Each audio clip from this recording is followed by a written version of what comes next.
Hi,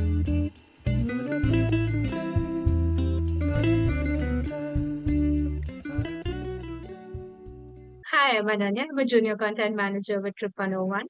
Today, we have with us Amanda, who's joining us from the US, and she's going to talk about a beautiful country that I know is on the bucket list of everyone here in India. I'm sure it is for many more people across the globe. So, today we're discussing Switzerland, and welcome to this call, Amanda. We're happy to have you here. Thank you. I'm happy to be here as well. So, Amanda, I'd love to know about who you are, where you're from, and your journey as a traveler.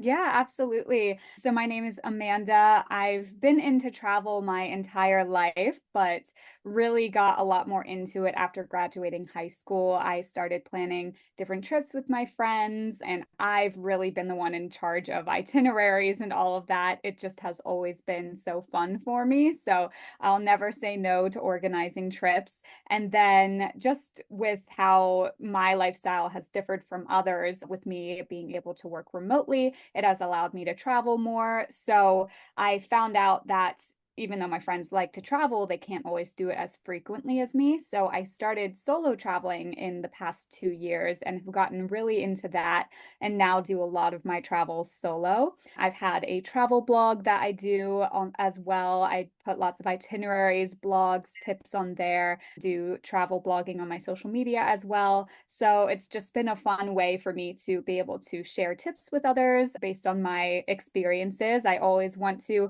be as authentic and give an honest review as much as possible. So that has just become a huge passion of mine, and I'm happy to share it with others and share about Switzerland today. That's so. So when did you start your blog? Is it also in the past 2 years or is it older? Yeah, so my blog I started in December of 2020 actually. So I had done tons of travels before then and wanted to put the blog out. I had been dreaming about doing it for years and finally just decided to do it. And then since then I've been adding and my readers have been growing, which is encouraging to see. So the plan is hopefully someday to take that full time. That's so cool. Now you work a day job and then you travel when you have free time, or do you mentioned you work remotely, so is it possible for you Yes. to travel whenever you want? Yeah, I would love to take the travel blogging full time, but I do have a remote 8 to 5 job that I work that allows me to travel and funds my travels. So I took it even a step further this year, and I'm from Pennsylvania in the United States, but this year I moved all of my stuff into a storage unit, and so I became a digital nomad. I'm going to stay one throughout the rest of the year before hopefully relocating to Tampa. And so now I'm just traveling around, working from different areas of the world. I just wrapped up 6 weeks working remotely in Europe. So it's been fun. I'm enjoying it. That's really cool. So this year, 2024, is what you're doing as a digital nomad. Correct. Yes. I started in April and I'll carry it through to the end of the year. All the best to you. I'm sure it's quite a new experience even for you. That transition from a traveler to a digital nomad is quite a Yes. jump. It, it can be. I'm learning a lot about myself, and I think by the end of it, I'll be ready to go back to a routine because it is a lot to, as much as I love traveling, just going from place to place all the time can get a little exhausting, even though I'm so lucky to be able to do it. I'll have a little bit more balance with it next year, but I'm just happy that I'm able to do something like this and try it out for a time. Yeah, that's really good. Let's go into the trip itself that we're discussing today. So, your trip to Switzerland, when did you go? Yeah, I did Switzerland last summer. I left at the beginning of June. I was there for about 10 days, and that was a solo trip as well. So that was the biggest solo trip at that point that I had done. I'd done little things before that, but just decided to do all of Switzerland solo.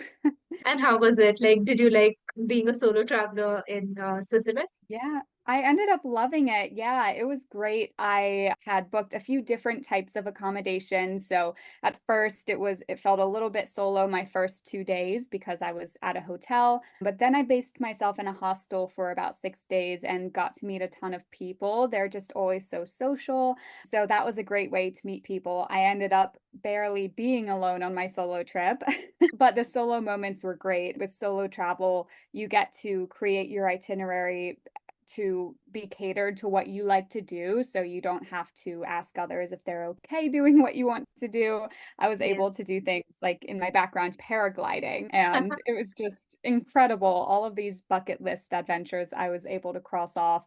I love being able to do that stuff and not waiting around for other people to say yes to the trip and to what I want to do. It's really just empowering to be able to do those things on your own. And I always feel amazing after solo travel. That's a great plus point of yeah, solo travel that you don't have to Uh-huh. wait around for other people to agree to do the things that you want to do. It's true. And I always worry at the beginning and get those butterflies in my stomach because you don't know if you'll meet people. You don't know what it will be like or if you'll be lonely. But I found that most times it has a way of working out. And when you're traveling solo, especially staying at hostels, there are a lot of other people there who have the same mindset and they're doing the same thing and want to meet new people. So it's been a great way to meet people that are a lot like me. Yeah, that's great. So you mentioned you went last year in summer. So which month was this? In June. Okay. And how was the weather like over there when you went? It was perfect, honestly, in the 70s Fahrenheit every day. I don't know what that translates to Celsius, but beautiful, sunny. And then when you would go up further to the mountains, it would get a little bit chilly. But then when you came back down, you'd be hot again.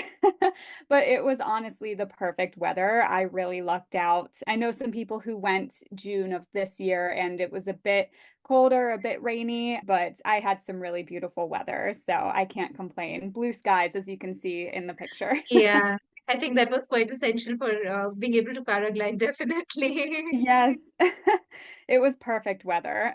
So in the 10 days that you were there, what all locations did you cover? Yeah, I flew into Zurich, but I honestly didn't spend much time there. I really was interested in seeing the countryside, a lot of the mountains. So I went straight to Lucerne, actually. That's another pretty city there. I stayed there about just one day, and then I went into Interlaken. And this is where a lot of the lakes, this is where this picture is located, just beautiful countryside. And I ended up basing myself there for 6 nights because there are a lot of surrounding towns that you would want to see while you're there. Lauterbrunnen is one that has tons of waterfalls. It's really pretty. I've seen it a ton on TikTok, but when you're there, it doesn't feel over touristy. And then from there, some other towns are Grindelwald, Murren, Gelmer is one that I went to as well, Brienne's. And so these are just a lot of the surrounding towns that are easily accessible from Interlaken.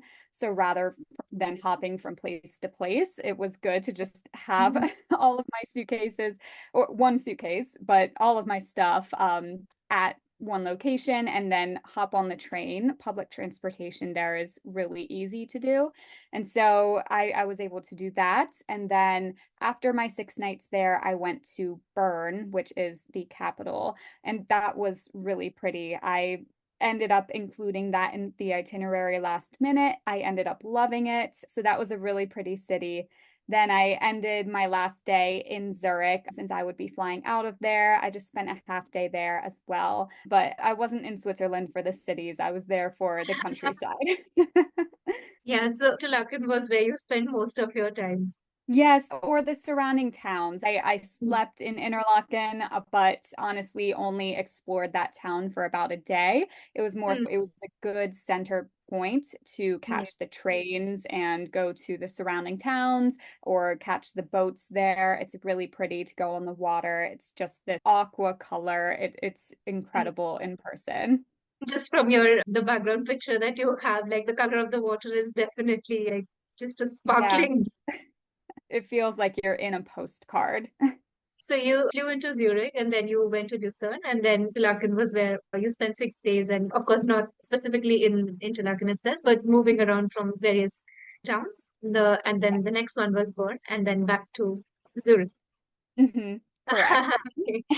Yeah. So in the 10 days, you were able to cover like a lot of ground, or did you feel Yeah. that 10 days were not enough for Switzerland? No, it was plenty. I even could have probably squished it into 7 or 8 days, but I didn't want to feel rushed. I was really happy with how I had paced everything and spread it out. So I think the timing was perfect for me. It gave me time to actually walk through the town, not feel rushed, and just enjoy Switzerland and all of the views. So I could have probably fit in another day trip or gone over to Zermatt because the Matterhorn is there, and that's a huge tourist attraction. It wasn't on my itinerary, but it's certainly something that people could fit into the 10 days there. So I do suggest that for people who want to go see that. But for me, I was happy staying in Interlaken. That's the area that I was really excited to see. But like I said, that's a good thing about solo travel. If you go alone, you can craft your itinerary to fit what you want to do. So you had all the freedom to just pick and choose the ones that you were most interested in. Exactly, exactly. Because everybody's preferences are different. So I'd love to know what you did at each of these spots now.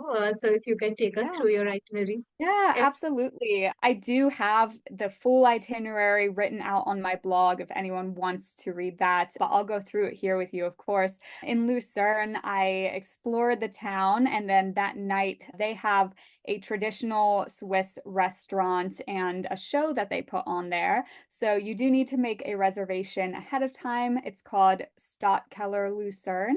And so they had people dressed in traditional Swiss attire and doing all sorts of traditional things like blowing a horn, yodeling. They had a traditional Swiss dance, ringing cowbells. So it was really cool to see. And the menu had fondue on it. You could order other things as well, but I wanted to eat fondue during the show. It just seemed Swiss to me. I did that. They even brought me on stage for dancing and yodeling. So it was a really cool way to kick off my time there.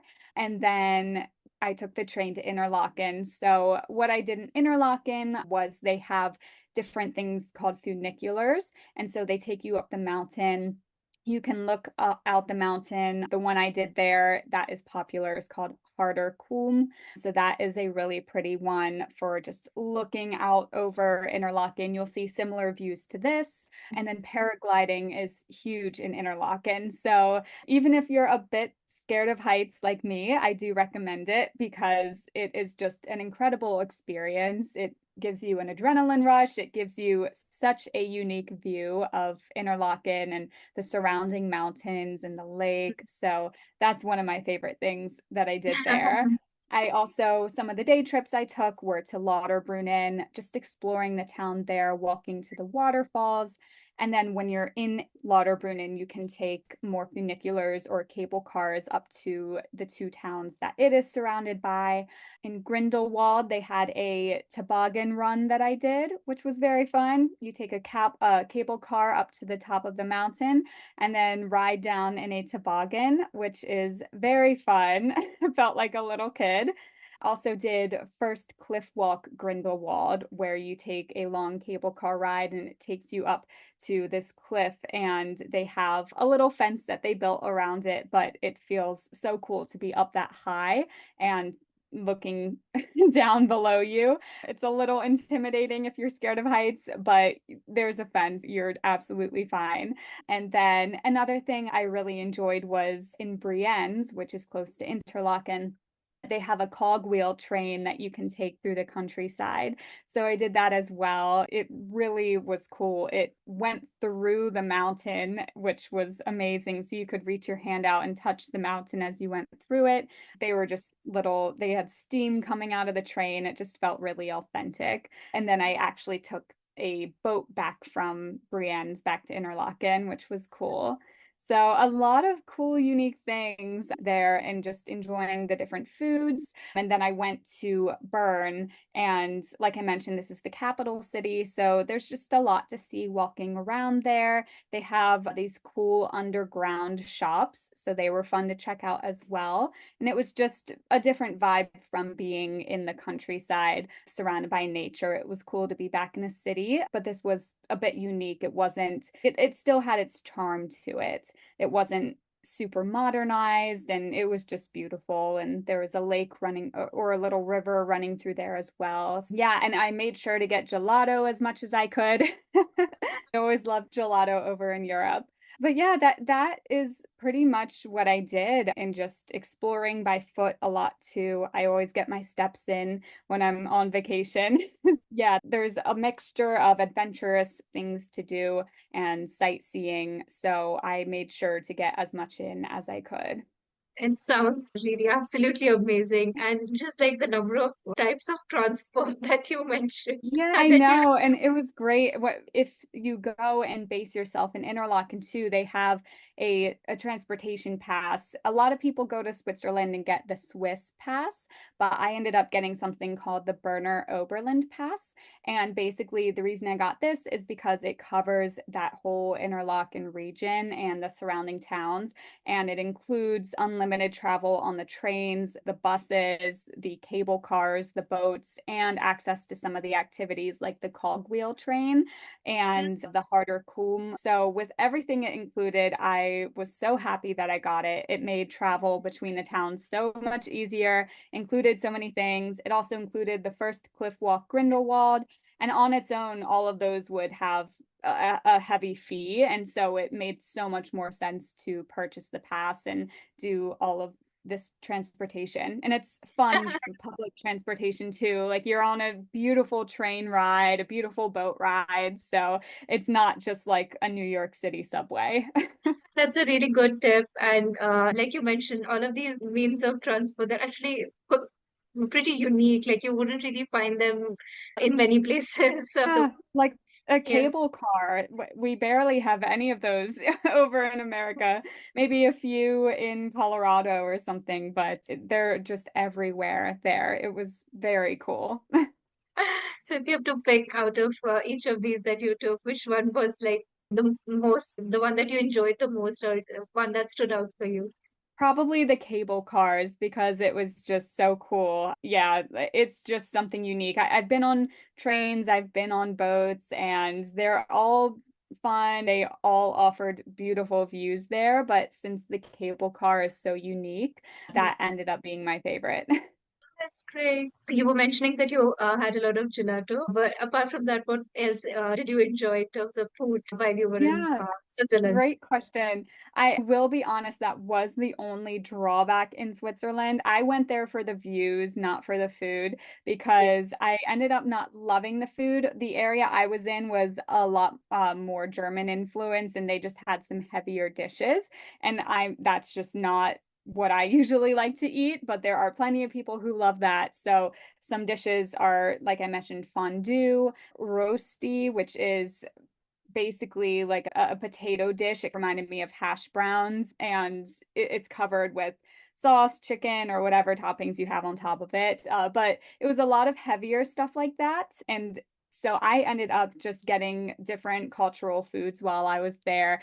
There were some Arab places with some good kebabs that I ended up getting, and I loved the taste of those. But yeah, I definitely recommend trying new foods and trying the fondue, but it is a bit of an acquired taste. Either love it or you hate it. So I tried it, but I was like, I don't think it's up my alley.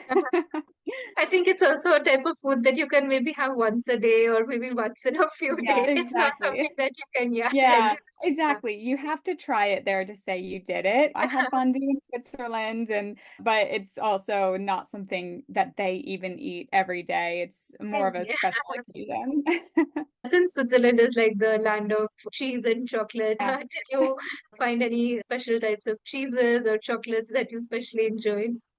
Yeah, chocolate I always love. So I made sure, like I said, I got different gelato. They had a chocolate shop in Interlaken that I got as well. They have a ton of different options there. They just have chocolate all over. In Zurich, I didn't do this activity, but they have the Lindt chocolate experience. And so it's a museum you can go in. You can get tons of chocolate there. I just did not have time for it in my schedule, but they have a lot. I made sure to get different bars of Swiss chocolate. So definitely eat all the chocolate you can while you're there.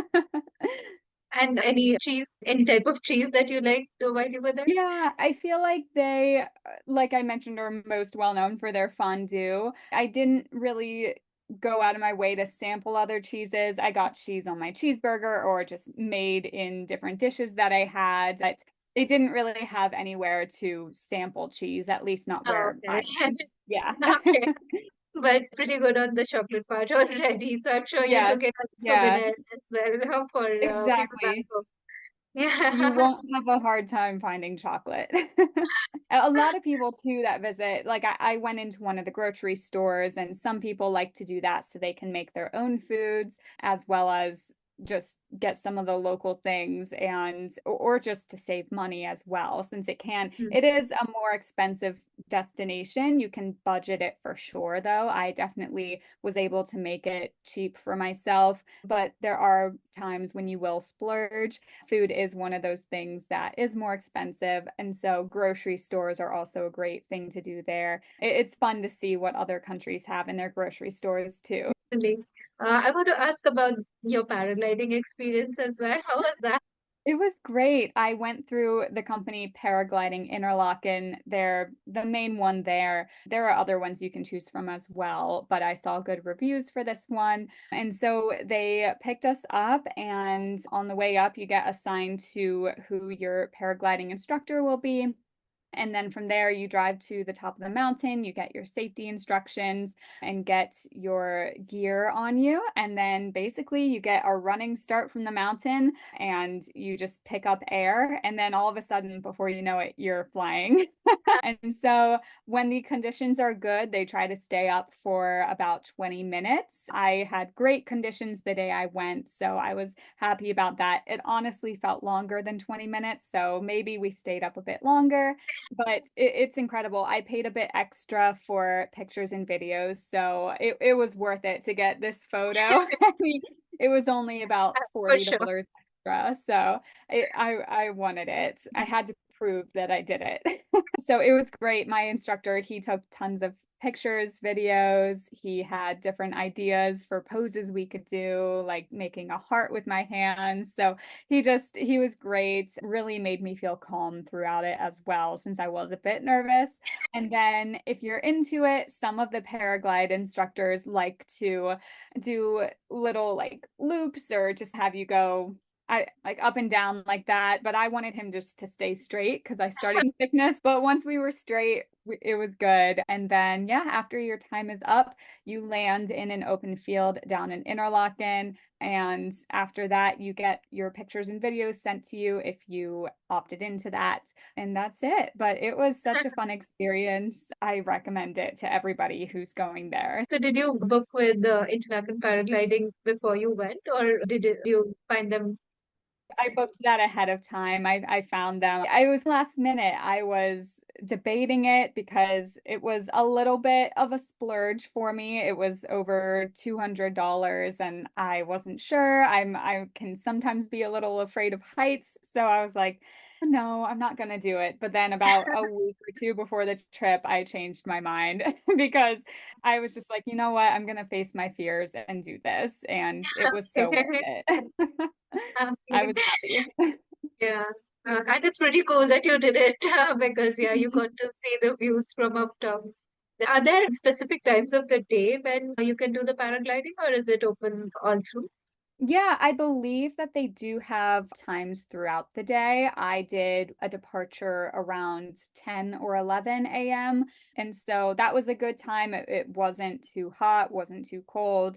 the sun was out. But yeah, they do have different times that you can choose from. Because some of these like adventure sports, it's only possible if you get up very early in the morning or Yeah, no, not necessary. I'm not a huge morning person. Yeah, it was really everything was such a smooth process for it. It was pretty simple to do. And always, even when you're down below, you look up, you always see paragliders. So it's just the thing to do there. And they're up there all day, every day. that's great that you can go at any time of the day. Yeah. So I want to know, was there anything on your list that you wanted to do but you couldn't do while you were there? No, I ended up doing all of it.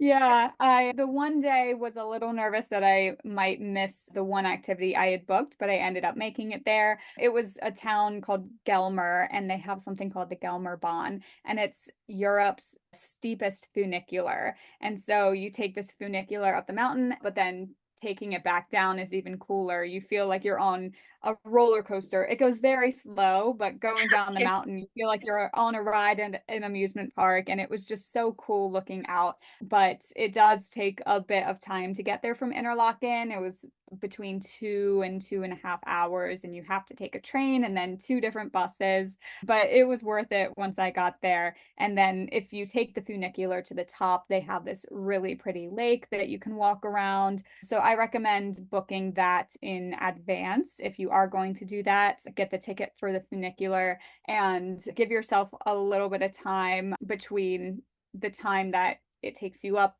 and then the time it takes you back down, because you'll want to make sure that you can go and explore the lake and see everything up there. That's a good tip. So I want to know now about the places that you stayed at. One was in Lucerne, and then Interlaken, and then I think in Bern also. So three places you must have stayed at. Yes, I stayed at a hotel in Lucerne's Old Town. I I loved it. It was just the perfect location. I only stayed there one night, but it was just what I needed for the night. In Interlaken, I stayed at a hostel. It was called Balmer's Hostel. And so this was really just a more affordable option for me. I had done hostels before, but this was my first time going to one completely solo, and I ended up loving it because, like I mentioned earlier, Switzerland can be a little bit pricier. So Interlaken, it was a bit harder to find a hotel within my budget. But Balmer's Hostel, a bunk there will run about $60 a night, which really isn't bad for Switzerland. For my whole 6 night stay there, I think I spent less than $400, which is amazing. And so this hostel, I loved it. It was really social for how it was laid out, even though they didn't have a ton of activities. Everyone that stayed there was just really social. They had a garden area, different social rooms inside, a little basement to play pool in. They even had a basement club where 2 nights a week they would play music and have drinks, which was fun. They had the kitchen, dining area, so you could go in, make your own food. It was really great. So when I stay at hostels, I do female only dorms. That's what I always feel most comfortable with. They do have private rooms. So if you're thinking of staying at a hostel but don't want to share a room with people, there are private rooms you can book as well. So that is probably still going to be cheaper than booking a room in a hotel in Interlaken. They have some different hostels around too, but Balmer's is just really cute. I mean, walking up to it looks like a Swiss place, whereas some others looked a little bit more modern, but this just had Mhm. all of its charm. It was really pretty. I loved it. And then in Bern, I did another hotel there. I'm blanking on the names of the hotels right now, but I could pull it up on my app if you would like me to.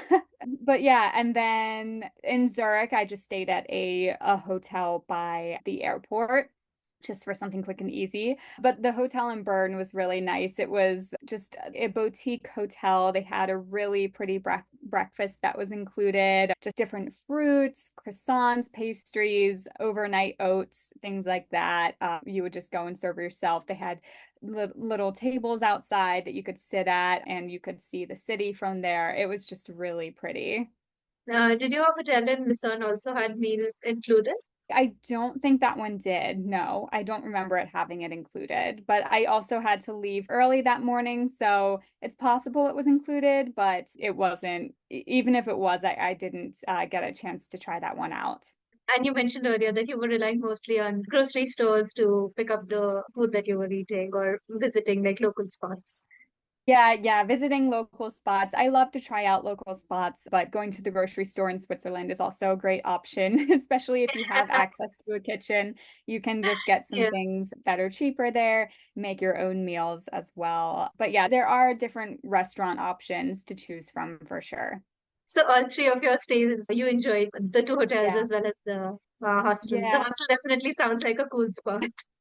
It was fun, yeah, and it was just perfect for what I was looking for in my stay. It was so cute, just all of the outdoor space. They even had a little dart room to play darts, a little foosball table outside, a hot tub, and picnic tables in the garden. So it was really pretty. I loved That's it. a that's a lot of amenities for a hostel, I think. Mhm.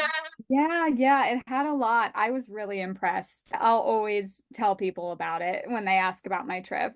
Yeah. And for all three, you went with properties which had traditional architecture and, like you said, Yeah, not modern. Bombers definitely was the most traditional one I stayed at.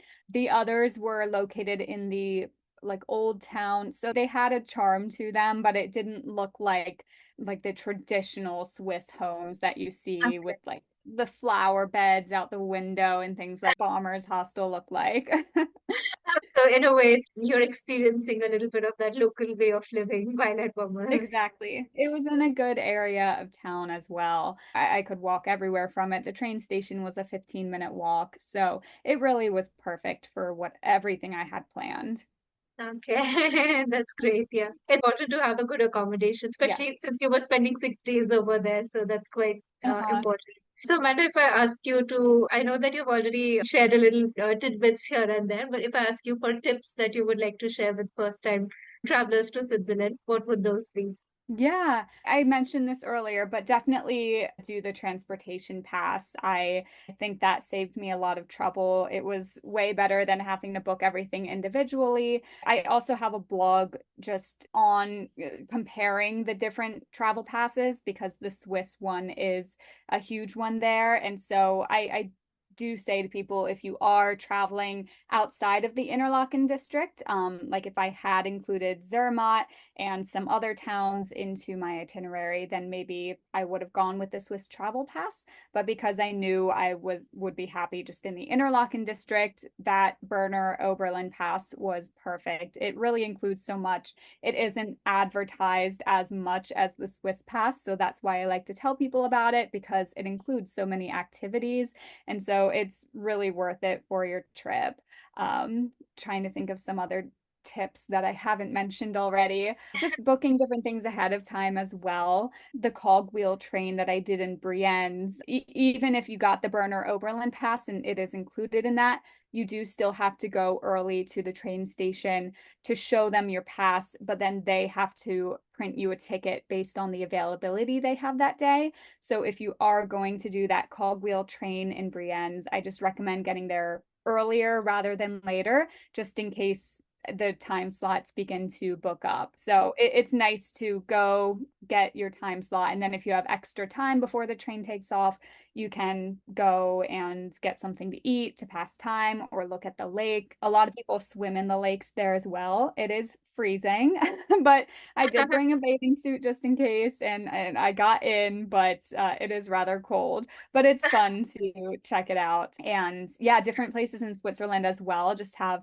places you can fill your water bottle up. The hostel, Balmer's Hostel, had just these faucets outside you could fill up your water. It's very clean water. There are fountains throughout Switzerland. I found one in Zurich that was beautiful. It had watermelon in it, and I was able to fill my water bottle up there. So that was really cool to see. And I love fresh water when I'm traveling. But yeah, those are probably my main tips. It's definitely like a more expensive country, but like I said, you can do it on a budget. I did my entire trip flights included, accommodations included, for less than $2,500, which really is cheap for Switzerland. Yeah. Some hotels that you see will like easily be $500 a night. So the fact that I did 10 days there with the flight and everything for that amount is pretty good. Kudos to you. Yeah, that includes the paragliding as well. So I would just say be open to staying at hostels or finding cheaper accommodation. Be open to going to the grocery store. The transportation pass really at first was an investment. I did an 8-day pass and it was about $400, but really over, it saved me so much money. I do know someone that rented a car as well. He really liked that, being able to drive it all over Switzerland, but I loved taking the transportation. Yeah. So it's really up to what you want to do. Yeah. I think also Switzerland is known for its public transport. So I would Yeah. definitely personally like to try that out. Yes. And it's all really clean as well. So it's not like you're jumping onto some dirty public transportation. I want to quickly check anything about clothing or footwear that you would Oh, recommend. yeah. Great question. I definitely would pack some hiking boots just in general with where you are. You might be going up to see a mountain and then decide you want to walk on some trail. There are different trails you can take up by Harderkulm, or the cogwheel train takes you up to a mountaintop, and there are some different trails you can walk there. So I would definitely pack some hiking boots. I just wore mine on the plane because I didn't want them in my suitcase. They take up too much space. And pack layers, especially if you're going in the summer, because, like I mentioned, it does get hot when you're walking around down below, but then up the mountain, you'll be wanting a jacket of some sort. So, no matter what season you're traveling in, you want those layers. It is good to have them. And I will also say the buildings that they have are pretty insulated. So, it gets hot in them. So for your pajamas, whatever you wear to bed, pack something really light, no matter Okay. what time of year you're visiting. But yeah, definitely just emphasize layers because of how the weather can change depending on where you are. Yeah, it makes sense because the altitude varies in these various Yes. places. Yeah, it's crazy. The in Grindelwald, when I took the first cliff walk, like I was mentioning, you start down at the bottom and it's hot down there, and you take the cable car and you're inside the cable car, it can get a little hot in there, but then by the time it takes you to the top, you're cold. And so you just need to be prepared with those layers. It's always better to be prepared. So, Those were all pretty good tips and really yeah. useful as well. Yeah. With that, we're coming almost to the end of our session today. I want to Mhm. ask you now, looking back at your trip, what was like your most favorite memory now that you're looking back at it almost a year later? So, what's your favorite Yeah. memory from that trip now? The paragliding was definitely one of them. And then another favorite memory is just I met this group of people at the hostel who just so happened to have plans to do the same thing I wanted to do the next day. So we ended up spending the whole day together. We went to Lauterbrunnen, the town I was telling you about, and explored around there. And then we went to Grindelwald and we all did the toboggan together. So it was so fun to be able to do that with a group because it would have been fun on my own, but it was so much more fun to share that experience with other people.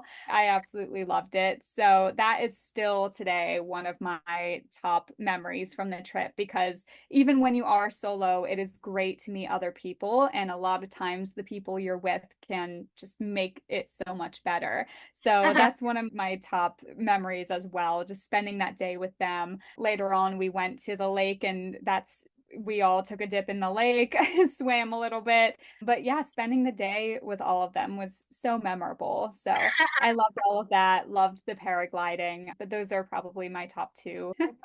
Yeah, those are both pretty unique experiences as well. Very much so. So, would you go back to Switzerland?